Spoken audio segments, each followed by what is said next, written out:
On the morning of the 16th of April, 1996, police were called to an unremarkable semi-detached house on a quiet cul-de-sac in Gorton, Greater Manchester.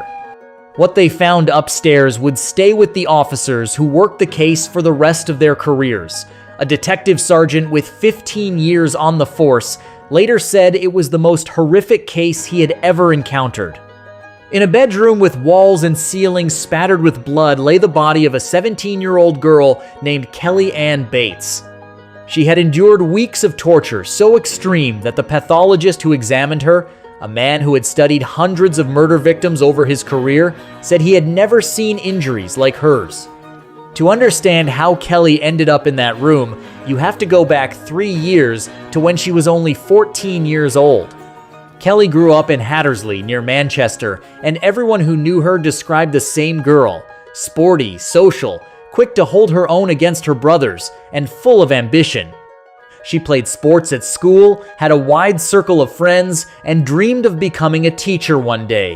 In 1994, she enrolled in college to improve her grades so she could eventually work toward a teacher training course.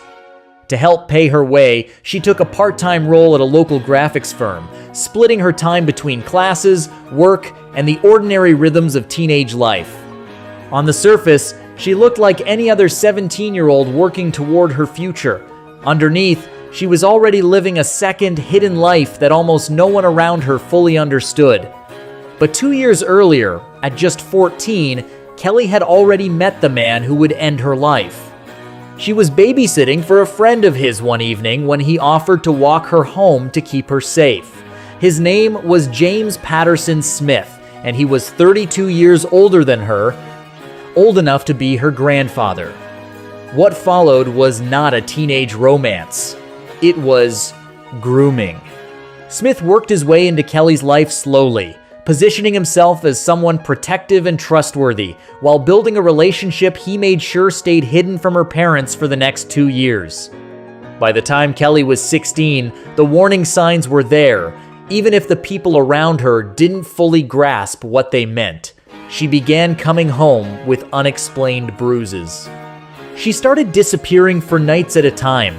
The once outgoing, athletic girl grew quiet, withdrawn, and secretive about where she went and who she was with.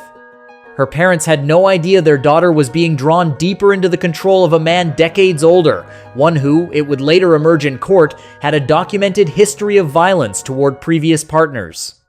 In November 1995, shortly after finishing school, 17-year-old Kelly moved in with Smith at his house in Gorton. Legally, she was old enough to make that choice. In every other sense, she was still a child, moving in with her abuser. What happened over the months that followed escalated into something almost incomprehensible. In the final 4 weeks of her life, Kelly was effectively held in that house and subjected to sustained, relentless torture. She suffered burns, stab wounds, and severe mutilation. 3 weeks before she died, in one of the most harrowing details to emerge from the case, her eyes were gouged from their sockets. When investigators searched the house afterward, they found strands of her hair tied around furniture and radiators, evidence that she had been bound in place for long stretches of time. When her autopsy was finally complete, doctors counted more than 150 separate injuries across her body. On the 16th of April, 1996, James Patterson Smith drowned Kelly in the bathtub of the home they shared.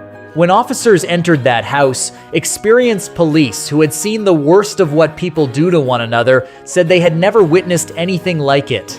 The pathologist who conducted the autopsy, a man who had examined the bodies of nearly 600 homicide victims across his career, called her injuries the most extensive he had ever come across. Smith was arrested and charged with murder. At trial, he denied responsibility entirely, and his defense stunned the courtroom. He claimed Kelly had provoked him relentlessly, and even suggested that some of her injuries were self-inflicted, an attempt he argued to make him look bad. The jury didn't believe a word of it. During the trial, other women who had previously been in relationships with Smith came forward to testify. They described the same pattern again and again: a man who was obsessively jealous, controlling, and prone to sudden violent rage. Kelly, it became clear, wasn't an isolated tragedy. She was the last in a long line of women who had suffered under his control, and the only one who didn't survive it.